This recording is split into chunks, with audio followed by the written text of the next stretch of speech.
ప్రపంచ క్రికెట్లో అత్యంత ఉత్కంఠభరితమైన పోరుకు రంగం సిద్ధమైంది. భారత్ వర్సెస్ ఆస్ట్రేలియా ఈ రెండు దిగ్గజ జట్ల మధ్య జరగనున్న 3 వన్డేల సిరీస్ ఈ ఆదివారం అక్టోబర్ 19న పర్త్ వేదికగా ప్రారంభం కానుంది.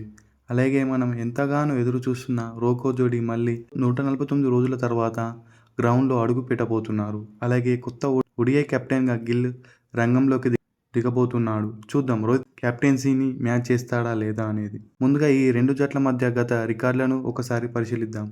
ఇండియా, ఆస్ట్రేలియా ఇప్పటి వరకు 152 వన్డే మ్యాచ్లలో తలపడ్డాయి. ఇందులో ఆస్ట్రేలియా 84 మ్యాచ్ల్లో విజయం సాధించగా ఇండియా 58 మ్యాచ్ల్లో గెలిచింది. 10 మ్యాచ్లకు ఫలితం లేదు. మొత్తంగా చూస్తే ఆస్ట్రేలియాదే పైచేయి. ఆస్ట్రేలియా చివరి 5 వన్డేల రికార్డును చూస్తే సౌతాఫ్రికాతో జరిగిన 3 మ్యాచ్ల సిరీస్లో ఆస్ట్రేలియా ఒక మ్యాచ్ గెలిచి 2 ఓడిపోయింది. అంతకుముందు ఇండియా శ్రీలంకతో జరిగిన సిరీస్లో కూడా ఓటమి చవిచూసింది. ఈ ఫలితాలతో ఆస్ట్రేలియా ప్రజెంట్ అంత గొప్ప ఫామ్లో లేదని సూచిస్తున్నాయి. అయితే సొంత గడ్డపై ఆడేటప్పుడు ఆ జట్టు ప్రమాదకరం. భారత జట్టు విషయానికొస్తే ఇటీవల కాలంలో వన్డే క్రికెట్లో అద్భుతమైన ఫామ్లో ఉంది. ముఖ్యంగా రోహిత్ శర్మ, విరాట్, గిల్ బ్యాటింగ్తో రాణిస్తుండగా బౌలింగ్లో సిరాజ్, కుల్దీప్ లాంటి బౌలర్స్ రాణిస్తున్నారు. ఆస్ట్రేలియా పరిస్థితుల్లో భారత పేసర్లు కూడా కీలక పాత్ర పోషించనున్నారు. ఇక మ్యాచ్ జరుగుతున్న పర్త్ స్టేడియం పిచ్ రిపోర్ట్ విషయానికి వస్తే పిచ్ స్వభావం పర్త్ పిచ్లో ఎప్పుడూ అత్యంత వేగం, బౌన్స్ ఉంటుంది. బౌలర్స్కు అనుకూలంగా ఉంటుంది. కొత్త బంతితో పేస్ బౌలర్స్కు మంచి బౌన్స్ స్వింగ్ లభించే అవకాశం ఉంది. స్పిన్నర్లకు ఈ పిచ్పై పెద్దగా మద్దతు ఉండదు. రేపు వర్ష సూచనలు ఉండడం వలన టాస్ గెలిచిన జట్టు ముందుగా బౌలింగ్ ఎంచుకునే అవకాశం ఎక్కువగా ఉంది. ఇక రెండు జట్ల కీలక ఆటగాళ్లు. ఇండియాలో బ్యాటింగ్ విషయానికి వస్తే రోహిత్, విరాట్, గిల్, శ్రేయస్ అయ్యర్, కేఎల్ రాహుల్.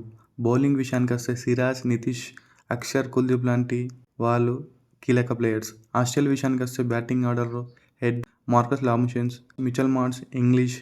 బౌలింగ్ విషయానికి వస్తే హాజెల్వుడ్, మిచెల్ స్టార్క్ వంటి కీలక ఆటగాళ్లు ఉన్నారు. ఇక ఇరు జట్ల ప్లేయింగ్ లెవెల్ చూద్దాం. ఓపెనర్స్గా రోహిత్ మరియు గిల్, విరాట్ కోహ్లీ, శ్రేయస్ అయ్యర్, కేఎల్ రాహుల్, నితీష్ కుమార్ రెడ్డి, అక్షర్ పటేల్, హర్షిత్ రాణా, సిరాజ్, ప్రసిద్ధ్ కృష్ణ, వాషింగ్టన్ సుందర్ ఆర్ కుల్దీప్ యాదవ్ ఆడే ఛాన్స్ ఎక్కువగా ఉన్నాయి. ఆస్ట్రేలియా విషయానికి వస్తే ఓపెనర్గా Mitchell Marsh, Head Marcus Labuschagne, Alex Carey, Josh Inglis, Cooper, Josh Hazlewood, Mitchell Starc, Adam Zampa ఎక్కువగా ఆడే ఛాన్స్ ఉంది. ఇక ఈ మ్యాచ్లో అభిమానులకు కన్నుల పండగ ఉండడం ఖాయం. పర్త్ పిచ్పై ఫాస్ట్ బౌలర్లకు పోరాటం, బ్యాట్స్మెన్ల ప్రతిఘటన ఆసక్తికరంగా ఉంటుంది. నేను మాత్రం ఇండియానే గెలుస్తుందని అనుకుంటున్నారు. మరి మీరు ఈ మ్యాచ్లో ఏ జట్టు గెలుస్తుందని భావిస్తున్నారు? మీ అంచనాలను కింద కామెంట్ సెక్షన్లో చెప్పండి. అలాగే ఈ వీడియో మీకు నచ్చినట్లయితే లైక్ చేయండి, షేర్ చేయండి. మరెన్నో క్రికెట్ అప్డేట్ల కోసం మా ఛానల్ని సబ్స్క్రైబ్ చేసుకోండి. Thank you for watching.